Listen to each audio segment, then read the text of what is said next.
holding the library book with my arm. I trawl in my pocket for the key to the door. A sudden sound from behind startles me, making me nearly drop the books I'm carrying, or the key that I almost managed to get into the lock.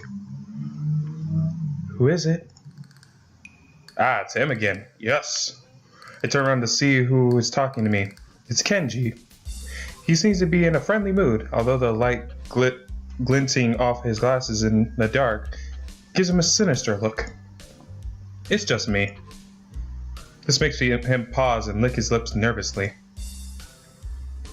Who is me? I don't know anyone called me. Are you some new guy around? This new guy again? His voice is suddenly strained and quick. Yes, but we've met before yesterday. I don't think so. I would remember someone who I met only yesterday. When was that? The day is it today? What day is it today? I try to ignore him. Is he joking or what? He might have a memory loss problem. Prove that we've met before. Live across the hall. You're Kenji.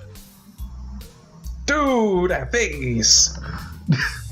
Kenji jumps back, his eyes filled with an uncomprehending fear. How do you know my name? Damn! This can only mean one of two things. Either we have met, or you're telling the truth, and you are telling the truth, and I just can't remember it, or you're a spy. He pauses. A psychic spy. Psychonauts. His eyes dart around me, trying to peek into my room, although it's hard to believe he can see anything through those thick glasses. His mood swung from friendly to maniac in less than a minute. I'm not psychic. How do I know that? I'm not a mind reader. Kenji points a finger in my face damningly. Unlike you! Stop that, man. We met yesterday. What's wrong with you? I live in this room. Lies! If you think you can pass as Hisao because I'm legally blind, you are sorely mistaken. Okay, so he's blind.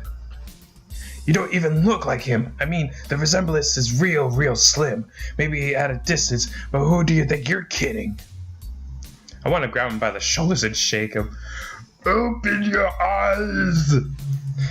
Exasperately, I rub my eyes and let out a heavy sigh. Stay here. Kenji comes closer, one careful step at a time.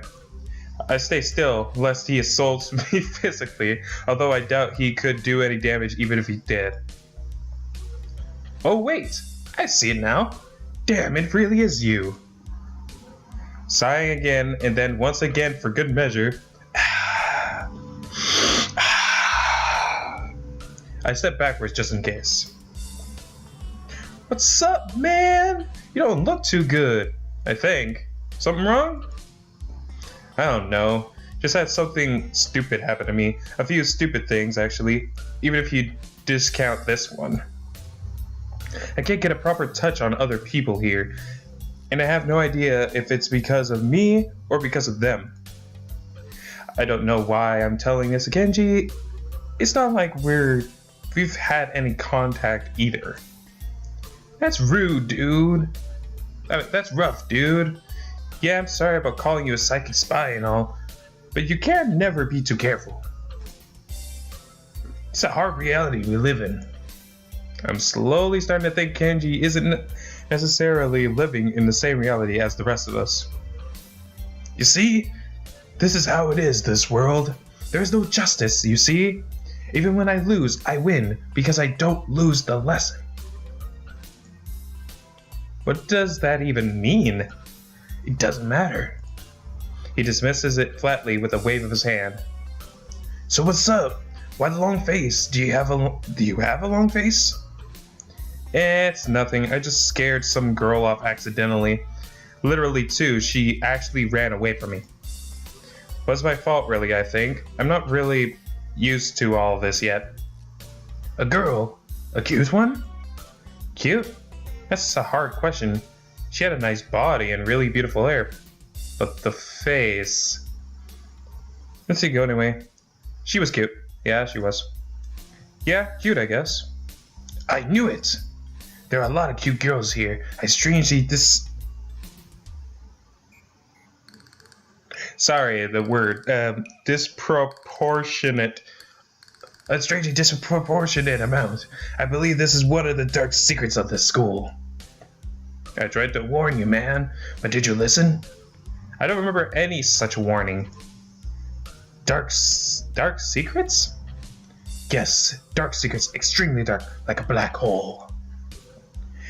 Have you noticed all the number of the girls of this school is slightly but significantly higher than the number of boys? It's like 60 to 40. He turns his head to the left and stares off into the distance at nothing. Why is it like this? I mean, to the untrained eye, it doesn't appear to be that bad, but that's a full 20%.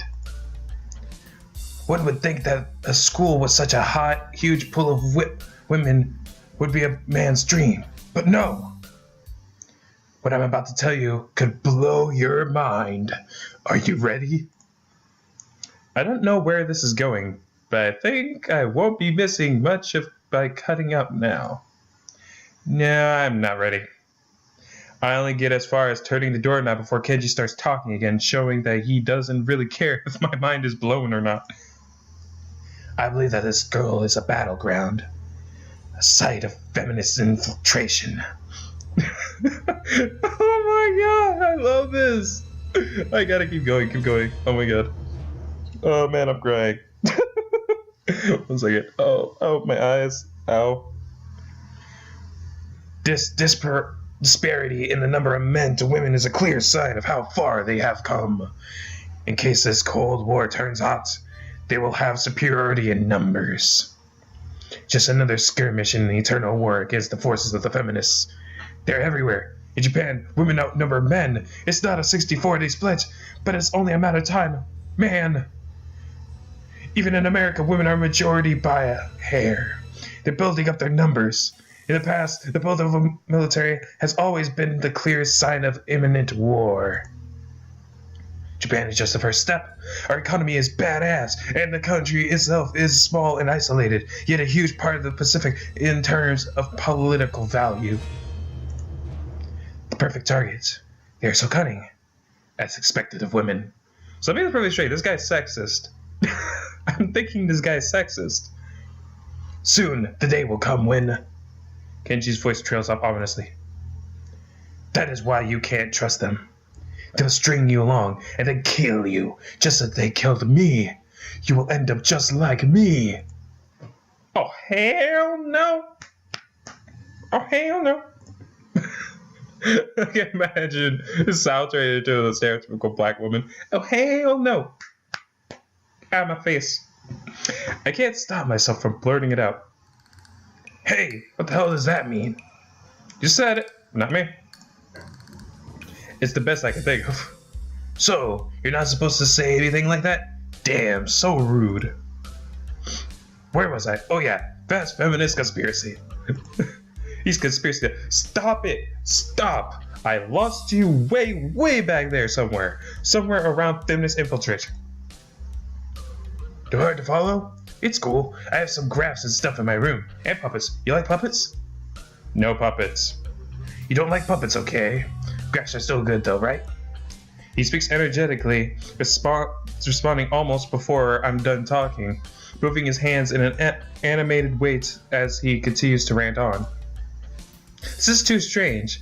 I had him pegged at relatively normal, but it's clear that I was wrong. He's a conspiracy nut and probably a sexist. Something on your mind, dude? Just thinking about what it's like to be this last sane man in an insane world. Kenji frowns, looking deeply upset. You mean that's you? That can't be, because I'm the last sane man in an insane world. That is my dream. You can't just steal a man's dream. So your dream is to be not insane in an insane world. To be the last sane dude. What the hell? There can't be two last sane men. It would invalidate the word last part. And that part is kind of important. That could only be one. Like in that foreign movie where could only be one. And in the end, there is only one dude left. Because that was the point. I had never seen anyone talk so heartedly and so defensively about absolutely nothing before. Anyway, if you wait here, I can get my graphs. I also have a list of the other dark and complex conspiracies that this school holds as tangled as. Quickly, finish in my analogy? Ah man, I gotta learn these words. Analogy for me. Be a pal. I'm going to go to bed now. It's extremely late. That doesn't sound like an analogy, but whatever. I like you. You seem like a cool dude. Most people don't understand what I'm talking about when I try to explain the vast feminist conspiracy to them. Denial is a terrible thing. Later. When did I decide to do that voice for him? I don't know. He claps me on the back. Claps on the... Clap on the back. Does he put both of his hands together and whatever that is, and then vanishes into his room so quickly and quietly it's like he didn't even open the door, but instead walked right through it like a ghost. I don't know if I can fully digest what just happened, so I give up and just go to my room, kicking off my shoes before falling face first into bed. It takes me some time to relax and get up so I can get started on homework. It's because the sheets are cool and comforting against my chest, and it feels good just lying there with my eyes closed. The school is like some kind of bizarre and surreal island. It's isolated on top of the mountain, and every person is stranger than the last. I just can't seem to fit in. What irony. One would think that fitting in a place that's made for people who are unfit for anywhere else would be easy. Maybe I'm trying too hard. Although I say that, it doesn't help take the edge off, and the words are left echoing off my empty walls. I guess it's not as bad as I expected, though. This place really is more a school and less a hospital pretending it's a school than I thought it would be. If nothing else, the scenery is beautiful. I open one eye, seeing the school books and bottles of pills arranged side by side on my desktop. Maybe this place is too much like a normal school after all. Wait,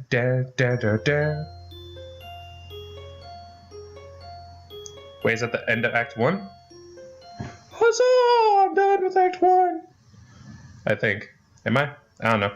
I feel very tired this morning, probably because yesterday itself was a very tiring day. On top of that, I woke up far earlier than necessary. After saying hi to Shizune and Misha, I start doing the work as instructed from the board. It already looks like today is going to be heavy. I don't have a problem with that now, though. Shizune and Misha might jump on me trying to get an answer about whether or not I've decided to join the student council, even if it's just one day. I wouldn't put it past them to try, and I don't have an answer for them if they do, so the situation is convenient to me.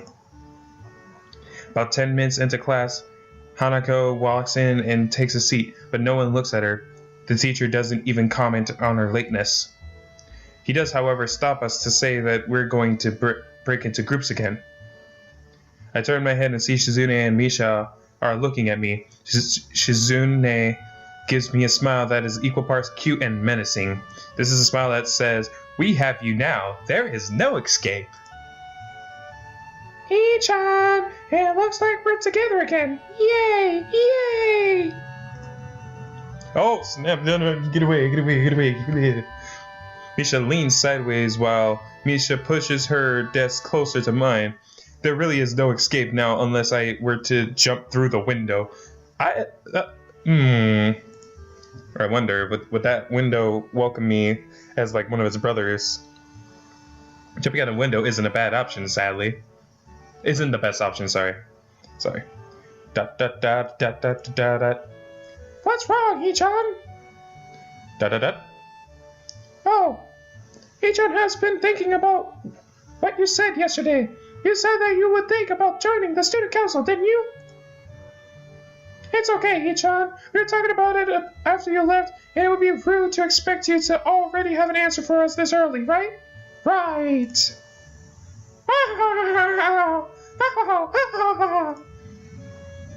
I'm so happy you two are able to have a laugh at my expense, and even more pleased to know that you both know how crazy the two of you can be.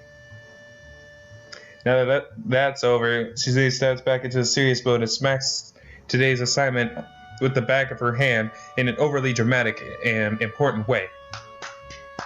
We gotta do this, and we gotta do it right.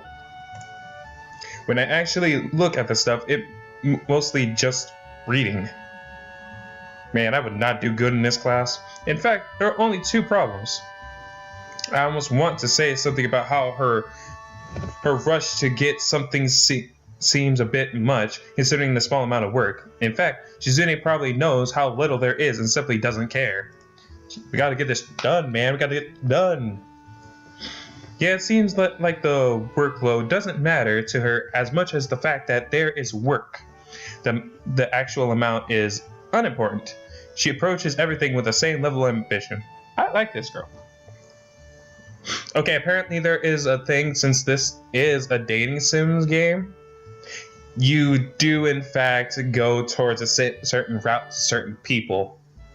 So, judging by who I get, I'm probably going to keep this series going, trying to go to a different person. Just saying. Yeah, it seems like oh wait, okay, I got that. When I'm reading, I let my eye wander around the room and catch Hanako trying her hand at solving the problems. It looks like she's working alone. I can't remember seeing her working with other people before.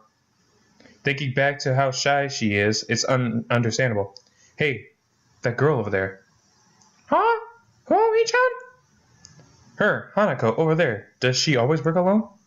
I think so, Hichan. Do you feel sorry for her because she's alone? I was just thinking that maybe she could work with us or something. No, I don't think that would be a good idea, Hichan. Why not? Hichan wouldn't get along with her. Why? Misha shuffles around the question, letting out a laugh that sounds very strange. It's nervous, but still has that lilting up and down quality present in everything she says. Just because, Hichan. By now, Shizune has noticed our conversation, and it makes me realize again how Misha has been signing everything she has been saying this whole time. Da-da-da. Why, Hichan? The friend of my enemy is my enemy? That sounds so harsh. I'm not going to say that. You just did! You just did! You said it anyway. I know, Hichan. It's fine if you over here. I wonder if this is Misha's way of keeping things fair, since without her, I wouldn't be able to understand the things Shizune is saying, and vice versa. Is that also why she signs all the time? So there's never a conversation Shizune will be left out of? Anyway, we should start on the problems now, Hichan. I want to go with the other girl. She's nice. Okay. This playthrough, I am actually going to try for Shizune. This playthrough, and then the next one, I'm going to try for the burn victim girl. I keep on forgetting her name. It's like right there. But I keep on forgetting it. But yeah, I'm going for Shizune first. We finish up with time to spare, and I decide to ask if there are any alternatives to the cafeteria, as frankly, the food so far has been subpar. It sends Shizune and Misha arguing among themselves about their favorite restaurants. All of them are downtown, so I don't think we have the time to go all the way there. And what about the bill? Are they arguing just for the fun of it? Maybe they were so distracted by it that they didn't even notice the start of the actual lunch break. I look over my shoulder towards the back of the classroom. She seems to be studying her notes from the previous class. It's an odd sight. Everyone else in the class is busy themselves with the lunch break. Socializing, gossiping, rearranging desks, and one with actual box. You know what? Forget Shizune. She's next. I want to actually go with her. Honestly, she seems like a person I would meet in real life and try to socialize with. Like, I usually was, when I was a kid, the quietest, but I was hyperactive. But talking to people, I would not talk to people that much. So I could see myself in her. So I guess go with the person that you're more relatable to. So I'll just go with her first.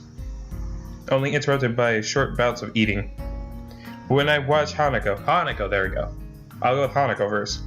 It feels like I'm the only one who could see her, almost as if she was invisible, sort of hiding in plain sight. Is she being bullied? Is she isolating herself from the rest of the class on her own accord? I see her look over her shoulder towards the classroom's rear door. Come to think of it, she hasn't turned a page since I've started watching her. I guess she's waiting for someone. What to do? You know what? I'm gonna go talk to her. I still feel bad for making her run away yesterday, so I'd better say something. Hey, hi there, Hanako. Hisao. Well, at least she remembers my name. Hey, I just want to apologize for yesterday. I didn't mean to startle you or anything. I'm just new here and I thought I should get to know my classmates. As Hanako looks up at me, I notice her scarring once more. It's a little bewildering that you can barely notice it from across the room, but it's so noticeable from close up. That's okay. It was my fault. Nah, it wasn't anyone's fault. It just kind of happened. So, are you waiting for someone? I saw you looking at the door before. Yes, Lily. Oh, you mean Lily the blind girl? Hanako only nods in response, and I can't help but wonder if defining people through their disabilities is a fox pass. Fox? Is a fox a pause of the worst kind, or just normal here? I guess that explains why Lily took off after her yesterday. She seems like a nice girl. Are you two friends? Yes. As if hoping for Lily to appear, she checks over her shoulder again. I think I'm making her nervous again. I hope I'm not disturbing you right now. No, that's not it.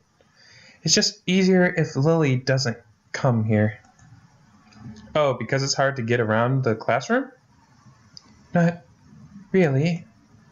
Hanako's gaze drifts past my shoulder and towards Shizune. Shizune? Hanako nods again. What about her? Don't they get along? Hanako shakes her head. Clearly, this is something she doesn't want to talk about. It does make a strange sort of sense, Shizune and Lily not getting along so well. Well, one of them is blind, one of them is deaf and mute. Well, she's deaf and mute, right? Or is she just deaf? I forget, but she has to sign, and I don't think they can actually communicate with each other, so I guess that's why they can't really get along. Communication between the two would be all but impossible. It's hard enough talking to Shizune through Misha, even when you can see whose hands are talking. Hanako is so focused on Shizune that I am the first to notice Lily at the door. Oh, she's here now. Hanako spins around to confirm this. Upon seeing Lily, she moves quickly to the door. Hi, Lily. Lily. Ah, Hanako. Good morning. Is the president here? Yes. Hanako glances over her shoulder at Shizune again, as if to confirm she can't hear them even though it's impossible. I suppose we'd best be off then. Lily's sigh and tone of what seems like frustration makes me raise an eyebrow. I guess there's some kind of enmity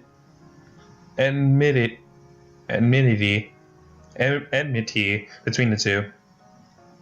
It's intriguing, but that's not really something I'd ask about. I'm sure if they wanted me to know, then they would tell me. It's only my 3rd day here. I should be trying to make friends, not finding out why people are enemies. Still, it's a little funny to find out that this school has little feuds, just like my old school. Even if people are more tolerant of others, they're still going to get on each other's nerves. Yeah, that's called life. Hey, Lily, how are things? I'm sorry I made you run off yesterday. Oh my, is that Hisao? I didn't realize you were here. It seems that Lily is a little embarrassed about being so frank in front of me. Sorry, Lily, I thought you realized. No, it's okay. It's alright, Hanako. Hisao, please don't worry about yesterday. It was just a misunderstanding. If you say so, I'm still working this place out. Well then, I think you'll find some people here a lot more forgiving than elsewhere. If you're feeling a little confused, please don't be afraid to ask questions. Sure, I'll remember that. Lily? Lily gives a small nod of acknowledgement. I'm sorry, Hisao. We must be off. Hanako really doesn't look like that comfortable right now, and Lily still seems a little embarrassed. I wonder if my apologies really made an impact. Mind if I accompany you two? I know I'm kind of pushing it, but Lily hums quietly, still smiling. I'm sure that we could accommodate you, can't we, Hanako? She looks at Lily, then at me, and then she freezes wide-eyed. Sure. Well then, shall we go? I'm sure Lily wouldn't do this so easily if she saw how scared Hanako looks, but it can't be helped now. Declining after the deal is sealed would only cause confusion and problems.